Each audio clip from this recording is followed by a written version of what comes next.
Thank you very much. Most people just call me CJ after my GitHub hash. It just makes finding me on the internet much easier. And as I was saying earlier, I'm at Columbia University. I'm a graduate student in the Department of Applied Physics and Applied Mathematics, working with Simon Billage.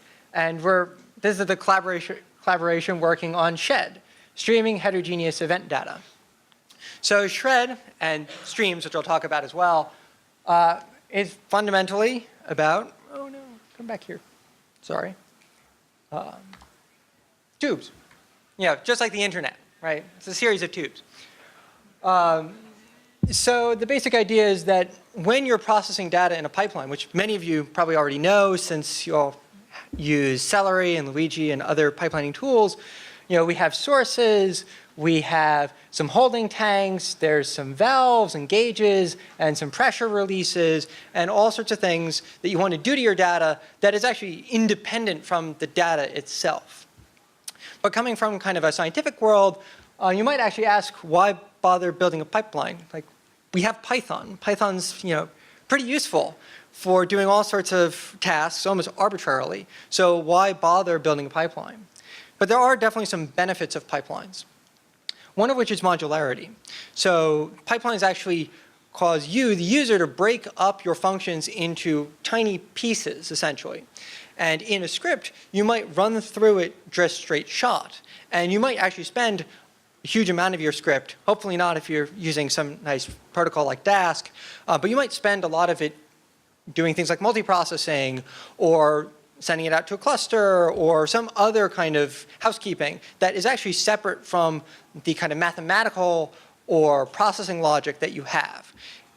Using a pipeline, you can actually separate these two. You can have a node that specifically says, like, I'm going to handle all of the housekeeping for you. You just keep track of logically how your software should flow. Branching. So branching is pretty difficult if you're using something like a generator to give arbitrary amounts of data. Usually you end up using itertools.t to break up your data a whole bunch. And then all of a sudden, well, you have to make certain that itertools is not going to run into race conditions, which it might. And you then also have to keep track of all the things that you teed off, which essentially is you, the program writer, doing reference counting, which is usually the machine's job. It also helps to separate the parameters from the operations. Just like tubing is separate from water here, the logic of how you want to process your data will actually be separate from the data itself, which is not necessarily true in scripts where they might live very closely together. And finally, this is actually for the users themselves. It actually provides some structure to your analysis. It allows you to understand what you're doing and how you're doing it by actually creating a graph. The computer will be fine, but for the users, it might be helpful to actually see what you're doing. And so we're not the first group of people to stumble across this. There are a whole bunch of other pipelining libraries out there. ReactiveX, a whole bunch of Apache projects, Luigi, Celery, and a whole bunch of others. We're definitely not going to claim to be the first people to think about this problem. But we have produced our own framework. So we've produced streams, and this is in collaboration with Matt Rocklin, wherever he got to. And so it's a native Python library. So it's written in Python for Python for streaming data. And it's designed to be incredibly simple. There are only 3 methods on the basic object. There's an init, which describes which nodes you're going to listen to for data. An update that describes what happens when you get that data. Do you map it? Do you print it? Do you filter it? And then finally an emit, which describes how do you pass that data after you've done something to it to all of the nodes that are listening to you. And so it's designed to be very extensible, although a bit experimental still, so that if you want to create some new node that no one has thought of, really you just have to swap out the update with whatever processing logic you want, and maybe the init if you need to store a little bit extra state. So here's kind of what an example pipeline looks like. And I think we have very similar examples. So this is where your data comes in the stream. This might be obtained from anything. You could get it from some file that you're going to update, or you're going to get it from ZeroMQ or Kafka or Twitter, wherever your favorite data source is. That data is going to be passed down to a map node, and it's going to increment it. Hopefully it's something that you can increment. I don't know if Twitter has things that are so easy to increment, but we're going to add 1 to whatever you handed down. And then we're actually going to hand it to 2 sinks. We're going to hand it to an append, so we're going to make a list of this thing. Maybe you want to do some sum on this list or something, or just want to store it as a list, and we're going to print it to the terminal. Note here how we've done branching fairly trivially. All we said is, this sink, you need to listen to map. This sink, you also need to listen to that same map. And that's fine. There's no reference counting here that the users need to take care of. So I'm going to switch gears a little bit. So that deals with the first part of the talk, so streaming. So here's the heterogeneous part. And I actually argue that heterogeneity is like one of the constants of data. Most data in its natural format is heterogeneous, and that we might actually want to treat it as such. So at Columbia, I work in the material science program, and I use X-rays. And so this is actually a picture of what our giant X-ray machine looks like, or actually the business end of it. And everything in this photo that's attached to a wire is a potential data source. But of course, they don't actually all hand out the same kind of data. So you have 2 detectors here, and they put out arrays, because they're essentially CCDs. You have a robot arm here that puts out a couple motor positions. There's a sample stage with different motor positions. There's a whole bunch of vacuum systems. There's a laser. There's some temperature controllers. There are many moving parts to this. And actually, as a scientist, we want to capture all of them, because we want to actually understand everything about our experiment, so when we go home, we can analyze all the data. Another source of heterogeneous data are cats.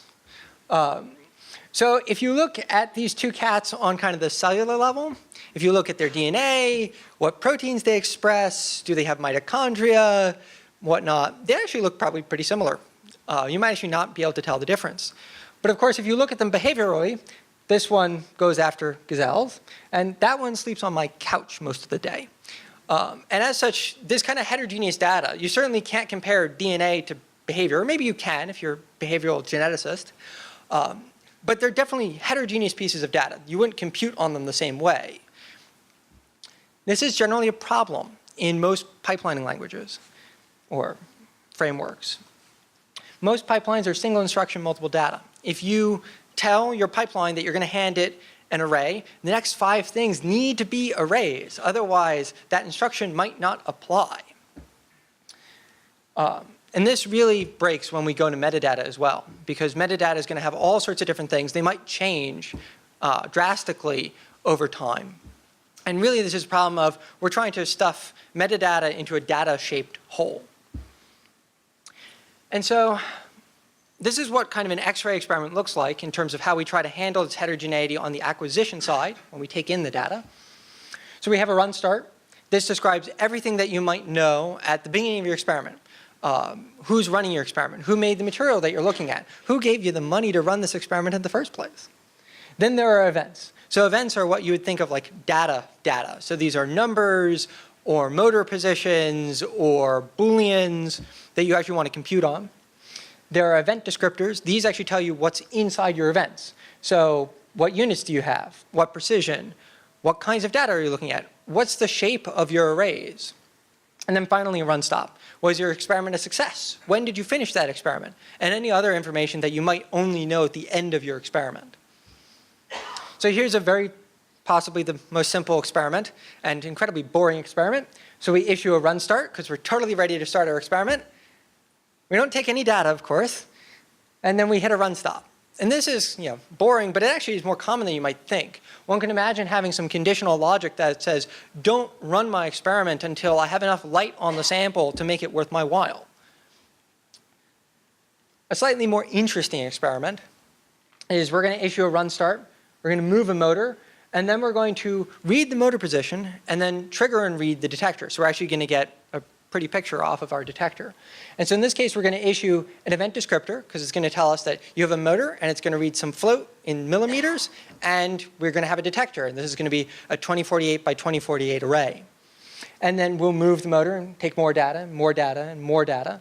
Note that inside this event stream, all this data is homogeneous. So this document that we put out is comparable to that document. And then, of course, we finish with hopefully a successful experiment.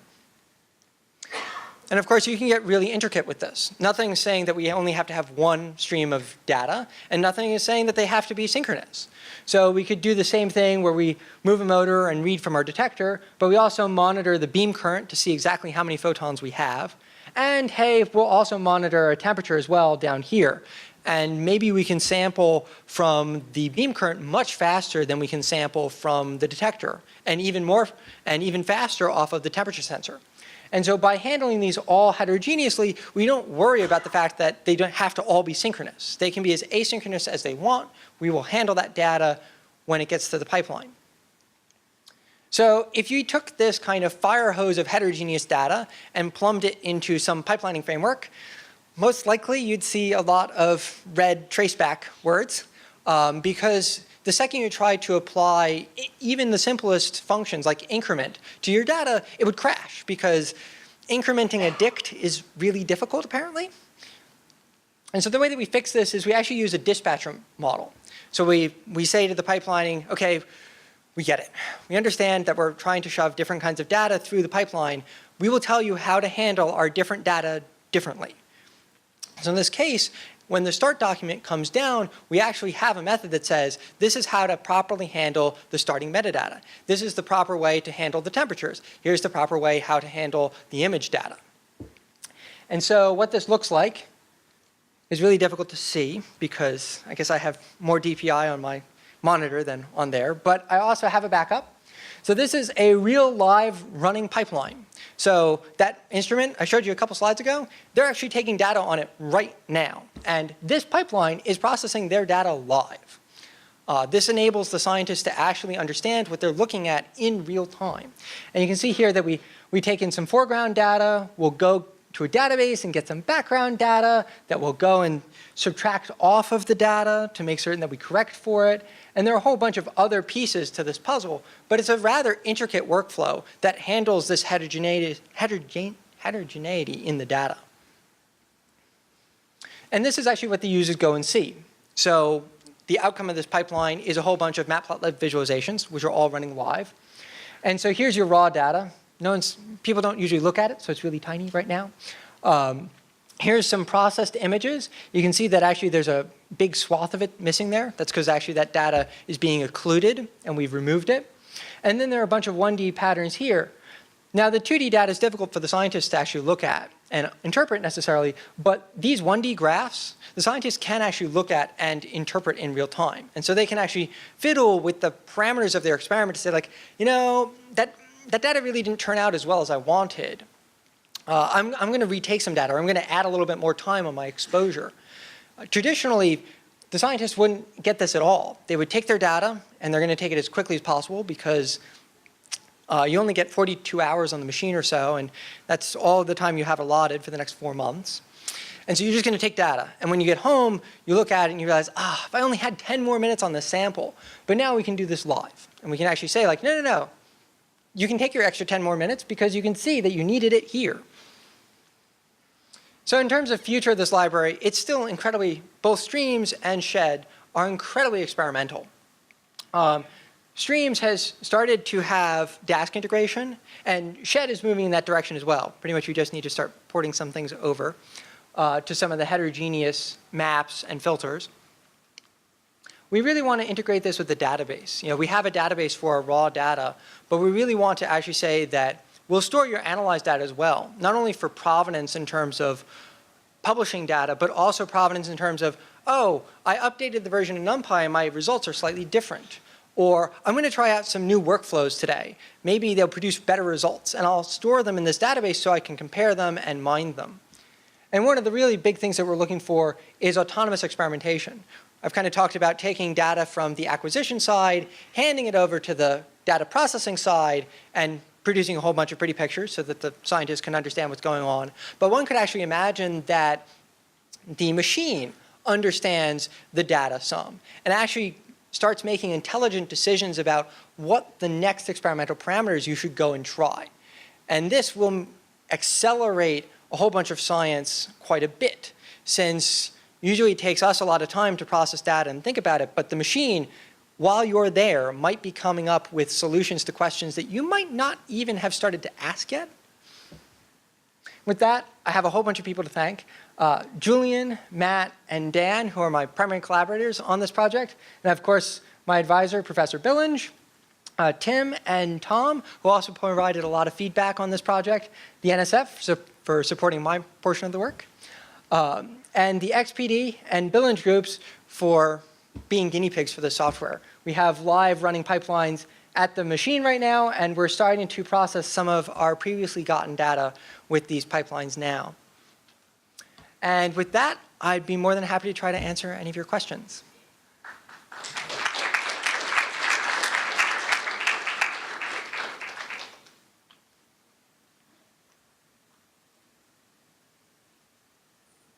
Yeah. So, given that it's really important that you're collecting this data accurately, is there anything that you've done in terms of fault tolerance or error handling to make sure that data is captured, or sequencing the data, those types of things? Yes. So actually inside of the map nodes, so these are nodes that take some function like subtract two data sets from one another and applies it to your data. There's actually something that catches errors and then actually says, okay, we're going to halt your data stream right here because we don't know what's going on. We're going to issue a stop document, though, that says that this piece of your analysis was not successful. And here's the traceback and some other information that you might find useful for understanding what went wrong. Is that in terms of fault? So I guess that's fault tolerance. In terms of sequencing, currently it's all sequenced. And actually we do keep track of sequence numbers of the events as they come down so that worse come worse, for whatever reason, if your deck of cards gets shuffled, we can take the very slow process of putting them back in order. Yeah? This might be a dumb question, but does DASC handle the parallelism required to be capturing data from like your servos and your CCIDs, your X-ray receptors and all that stuff? Does it take care of that, or do you have to kind of handle that and just type it all to DASC? Okay, so actually that answer has, there are two answers to that question actually. Until a couple weeks ago, we didn't have DASC in the loop so much. We have some independent software called EPIX, which is a very low level communication layer that communicates between the various motors and whatnot, and we communicate with EPIX, and EPIX handles the, let's push this out to some memory buffer so that we can eventually push it onto some disk somewhere. I think recently there was a PR that went in for having our detectors return DASC futures instances. I haven't actually looked at it too much myself, aside from the fact that I went, oh yeah, that went by, okay. But yes, I think there is some work on that. Any other questions? Thank you all very much.